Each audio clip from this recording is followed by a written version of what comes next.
What do you think? They can win a free signed copy of the short story. Oh, I like that. That's super fun.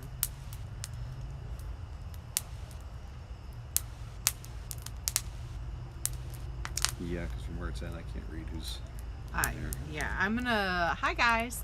I am going to pull this up from my personal account and watch it, so I can check comments while Mr. Unger is reading to you guys tonight.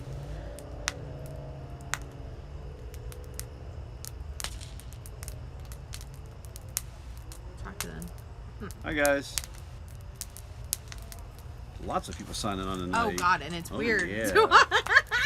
It's so weird. You can see the lag. You might want to turn your volume down. Oh God, and it's weird. Oh yeah. Oh, look Oh, at that. it's bad. Okay, so you get to read the comments now. Tell me who's on there and all that good stuff. Lots of people on. Oh look, there's D. Unger. Yeah. Wonder who that is. Mr. Unger, what was the word of the day again? And everyone said they are ready. It's trashy mammal. Word of the day. I made up a word of the day. Was it okay? Was it like a good word of the day? Yes, because somebody was wrongly convicted of a crime today, and he was vindicated. Oh, so vindicated was the word of the day. That's a good word of the day. He didn't know what it meant. I told him to look it up. I doubt he's on here. He might be. Hi, Victoria. So today I had 2 classes in the library. I had 7th grade with Mr. Townsley, and they were so good. And I had the 8th graders, and I got to read some of your stories, your I Believe stories, and they were awesome. Like, I loved it. They were, like, some of them, I was so into them, like, I wanted to cry. It was a lot. It was a lot. So I was really excited. So if you were with me today, make sure you do a shout out, okay? So we're going to give it a couple more minutes to let people... oh, we had 10, now we're down to 9. To let people log on, and then we're going to get started. Mr. Unger has a story to read to you. I do, and this is a story I wrote, and if you were on before, we were talking last week about Sleepy Hollow in Washington Irving.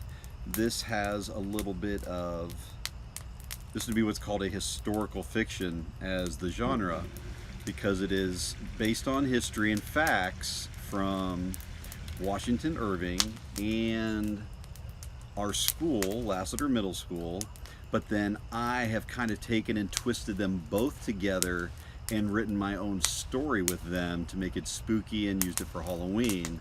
And Miss Unger's used it in the library a couple times. I've used it more than a couple times, and Nolan wanted you to know that pack was not pleasant for him today.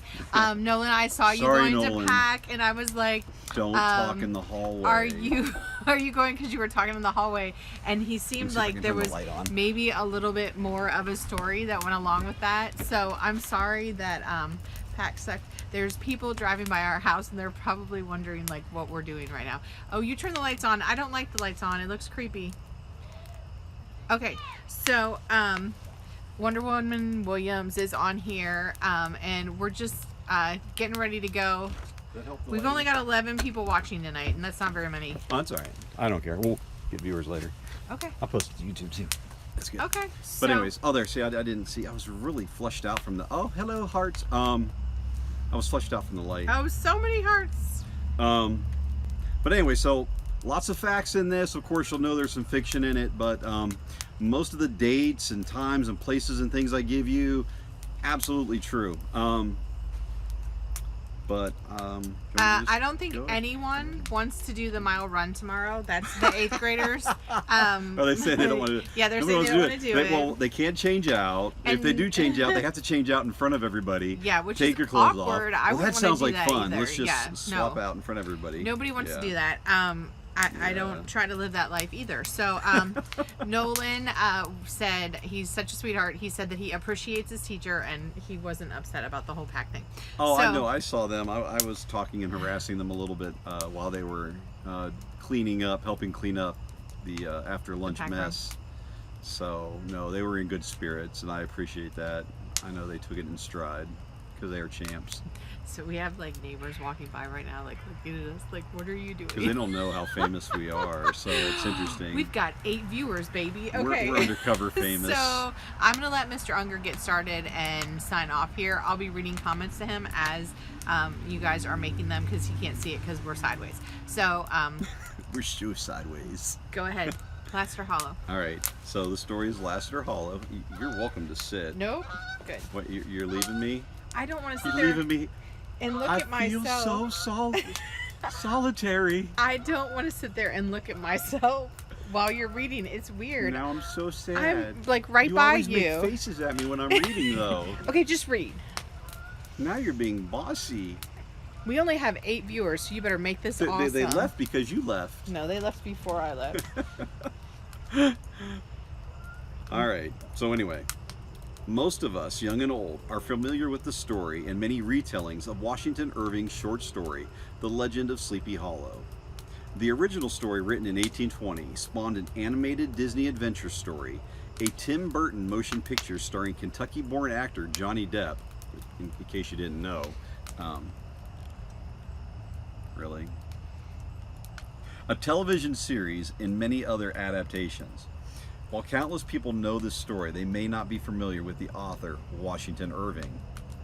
Washington Irving was born in New York in 1783 and subsequently died there in 1859. You're going to give people motion sickness. Okay, well, they're commenting that they could not see you. Can you see me now? Is it the fire? Is it too much?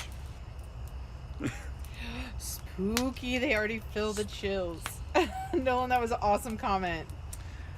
However, he also traveled the United States collecting folklore and myths to enhance and inspire his writing. He even made several stops right here in Kentucky. Washington Irving made a brief stop in Louisville before boarding a steamboat to continue his travels into Indian Territory in 1832.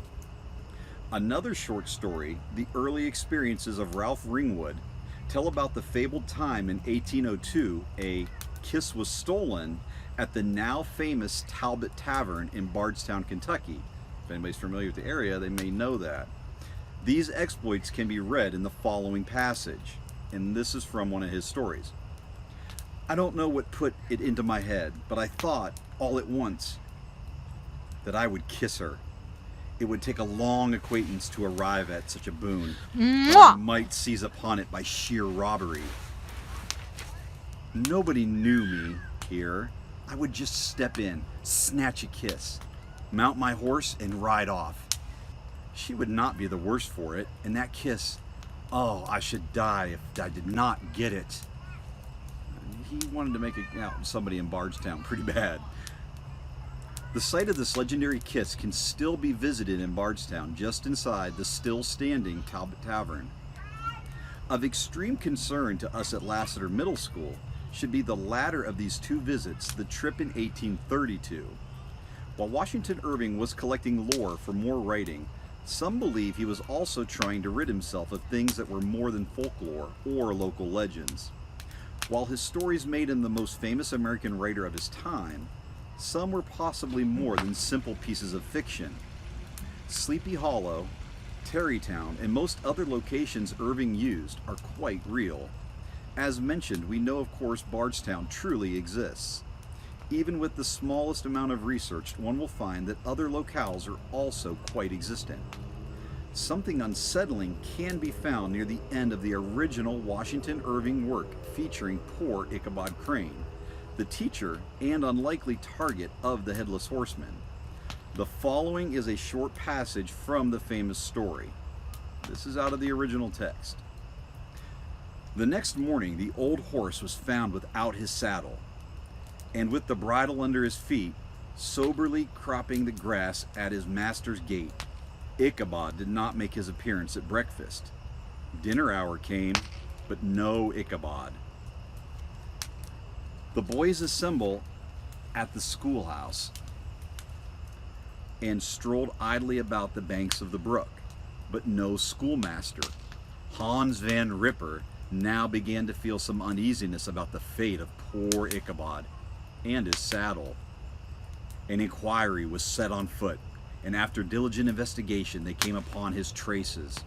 In one part of the road leading to the church was found the saddle, trampled in the dirt, the tracks of horses' hooves deeply dented in the road, and evidently at furious speed, were traced to the bridge, beyond which, on the bank of a broad part of the brook, where the water ran deep and black, was found the hat of the unfortunate Ichabod, and close beside it, a shattered pumpkin. The brook was searched, but the body of the schoolmaster was not to be discovered. Hans van Ripper, as executor of his estate, examined the bundle which contained all his worldly effects. They consisted of 2 shirts and a half, 2 stocks for the neck, a pair of worsted stockings, an old pair of corduroy small clothes, a rusty razor, a book of psalm tunes full of dog's ears, and a broken pitch pipe. As to the books and furniture of the schoolhouse, they belonged to the community, excepting Cotton Mather's History of Witchcraft, a New England almanac, and a book of dreams and fortune-telling, in which last was a sheet of foolscap much scribbled and blotted in several fruitless attempts to make a copy of verses in honor of the heiress Van Tassel. These magic books in the poetic scrawl were forthwith consigned to the flames of the Hans van Ripper, who from that time forward determined to send his children no more to school, observing that he never knew any good to come of this, save reading and writing. Whatever money the schoolmaster possessed, and he had received his quarter's pay just a day or 2 before, he must have had about his person at the time of his disappearance. It is true, an old farmer had been down to New York on a visit several years after, and from what this account of the ghostly adventure was received, brought home the intelligence that Ichabod Crane was still alive, that he had left the neighborhood, partly through fear of the goblin and Hans van Ripper, and partly in mortification of having been suddenly dismissed by the heiress, his girlfriend, that he had changed his quarters to a distant part of the country, and kept school and studied law at the same time, had been admitted to the bar, turned politician, electioneered, written for the newspaper, and finally had been made a justice of the 10-pound court. That is how the original text ends from Washington Irving. Kids thought you looked cold. I am not cold. I have a raging fire behind me. I am warm. But thank you so much, because now I feel like a Viking. I'm not cold. Oh my God. I'm so hot. My back is sweating. I have my major fire I built. You're pixelated. It's really hard to see. Oh, I'm sorry. How do we fix that? It's because we're on the internet and we're outside the house. Oh. To boost the router. I'm sorry. Now we have to stop. Okay. Anyway, so that's how the original story stops. Now, as we see, it appears either Ichabod vanished at the hands of the fabled horseman, or he escaped, leaving everything he valued behind. What we have come to find out is that Ichabod Crane did continue on teaching far from New York. Furthermore, he had made his way as far west as Kentucky, Louisville, Kentucky to be more precise. Now, it could have been more coincidence that Washington Irving came through Louisville as well, or it might have been that he was tracking down poor Ichabod to bring him a dire warning. The horseman was but a conjuring of a greater being, sent to bring continuing fear to a New England community. It is spread and seeped into even today's popular culture. However, the powerful entity or demon that released the headless phantasm into Sleepy Hollow was enraged at the escape of the meek schoolteacher. This thing feeds on fear and hate. It needs it, consumes it. He was not to be evaded by this meager soul.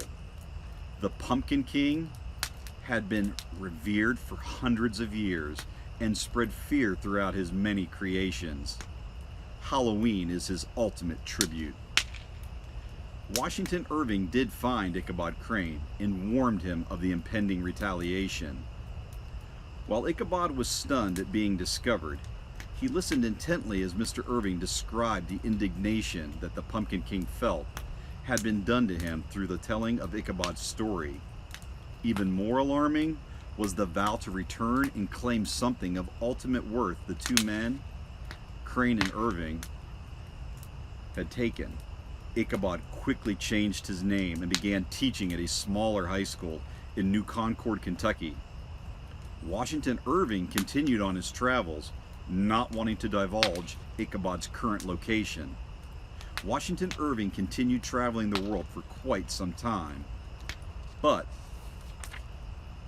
on the evening of November 28, 1859, died of a heart attack right back in Tarrytown, New York.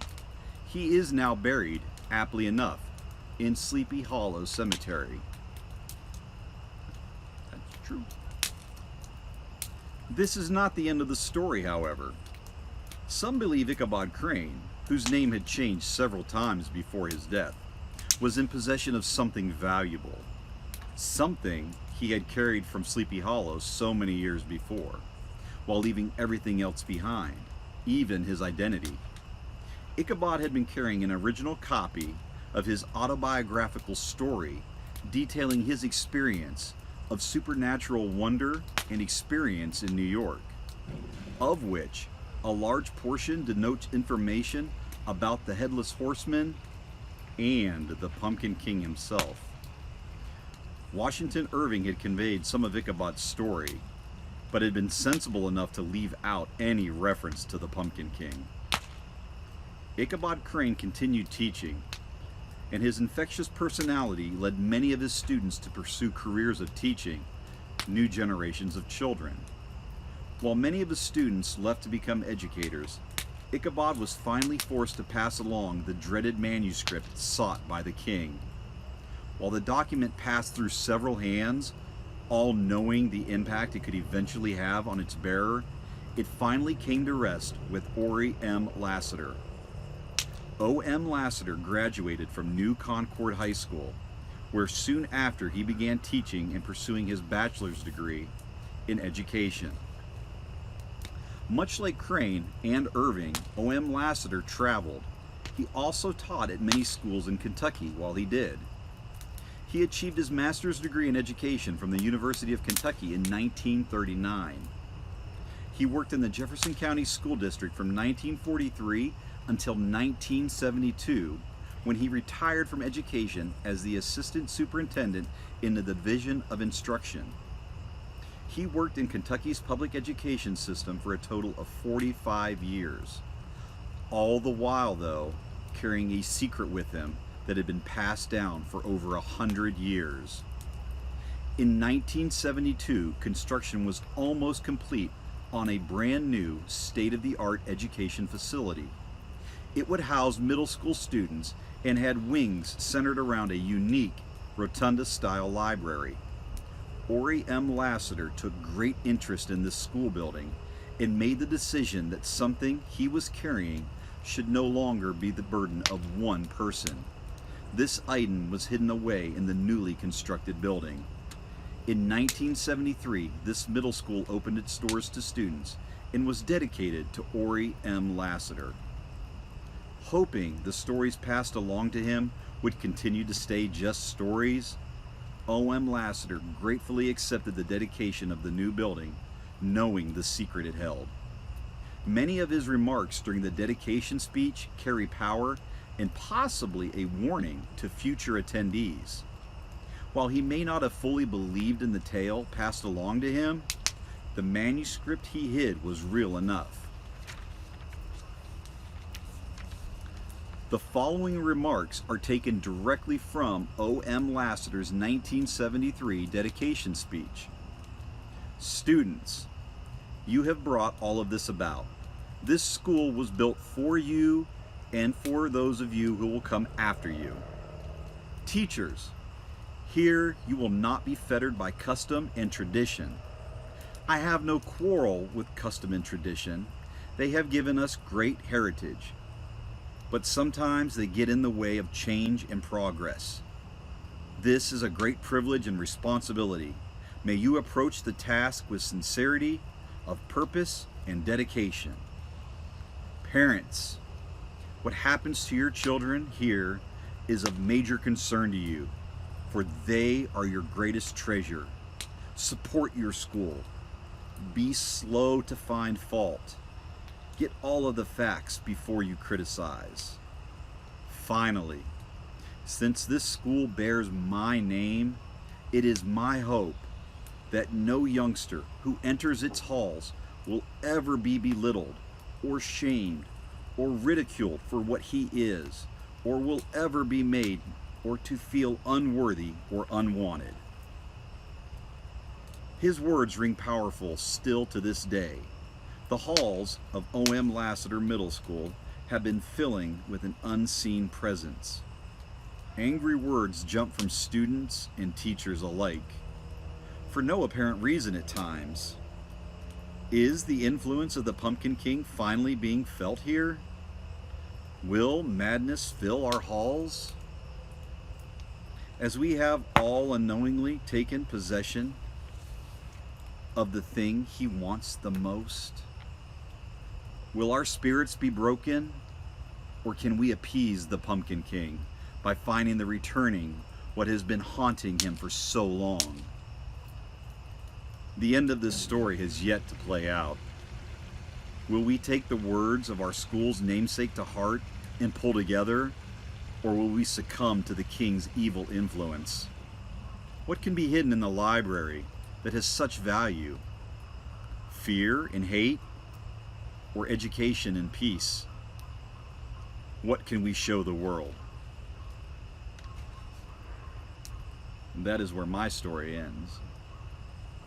Facts, fiction, all together. How it ends up to you. Someone from tonight and from anyone that watches in the next 24 hours makes comments, they will get that copy signed by me to keep and do whatever they wish. What kind of comments do I have other than make Mr. Unger sweat more with that big furry blanket? That was a trashy mammal. She said you needed a blanket. Oh my god. Okay. No. Hi guys. Okay, so how many of you? I look really washed out in that. Kat's on. I told her to come down because Yeah. we're outside.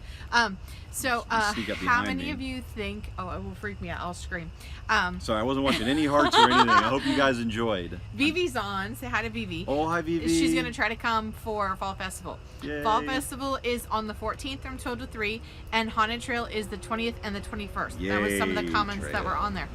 Also, Nolan already has an idea for a short story, and you will see in the library next Wednesday. I'm going to have a short story challenge that is going to be I up. accept. Oh. And we're gonna pick a big winner at the end of the month, and I would like to have some of them out for people to read at Fall Festival. So for those of you that work on them next week, you'll be in the library working on them, but it's going to be fun and quick, and we're gonna give away some free books. So we're gonna pull 2 names out from tonight to win free books, and then a grand prize winner will win Mr. Unger's short story signed copy, which is super cool, and I'll put it on really nice paper and make it look beautiful for you guys. So I don't know what they're saying right now. I think it's good things though. I hope. So I hope so. Oh no, Kat just did pumpkins. Yeah, I saw pumpkins. That doesn't mean she's not walking. Are you walking? She's a stalker. Hi Chloe. We got 14 people watching now. I'm in the furry blanket now. It is very warm though. I assure you guys, it is very, I tell you, yeah, I got that very fire warm. going and a blanket on me. I'm like sweating right now. Okay, You guys are killing so me. if you guys have any questions, you can let us know. I'm looking at it right now on my account, so I can tell Mr. Unger if you've got questions. We're gonna wrap it up. Tracy wants to draw who? You want to draw me? Who's him? Pumpkin King? We're not gonna Will you draw Pumpkin live tonight because it's dark and we're outside. But we'll do it tomorrow. We won't be at school. Can I draw Draw him. Him. Who is him? Probably Him? Oh, No. the Pumpkin King or Mr. Unger. Because Or it would be Ichabod. awesome, Pumpkin Trashy King? Man. Yeah, draw him. Absolutely. Yeah, we would love that. Yeah. Okay, so we've got lots of things coming up. Maybe it could be a cool cover. The I no like it. carb decorating contest is coming up, and we have a challenge that we're going to talk about, but I'll be posting that more online, so make sure you're looking at posts. And I don't know what everyone is saying. Hi, Steven. Steven's on Oh, here. it will not be a nice day tomorrow, Nolan, but thank you Kat anyway. said she is not a stalker. You so are, Kat. You do walk past our house every day, Kat, so I just want to point that out. Not her fault. Welcome to the cult. That the bus stops there. Okay, so we love you guys. Thank you for watching, and we are going to see you. We will not see you tomorrow. I don't know what I'm talking about. We will see you. Have a nice fall break, and we will see you back at school. Parents will see you on Tuesday, and students will see you on Wednesday. But stop by the library. There is the short story challenge, the no carb decorating pumpkin contest Wednesday night after school, and I'll post stuff about it. I did one little post that showed you like what categories we're gonna have. If you can't come Wednesday night, you can still bring a pumpkin and we'll decorate for the fall festival with it. And then fall festival next weekend, so it's gonna be kind of crazy. And next Wednesday I think we'll go live from pumpkin decorating. So Ooh, yeah. we're gonna go live from pumpkin decorating. And I will be sharing a Neil Gaiman challenge through posts this weekend and talk to you a little bit about that. We'll be popping on Surprise Live. Surprise Live. Surprise. Okay, we love you guys and have a good night. Peace. It's really hot with the blanket on. You think? They wanted you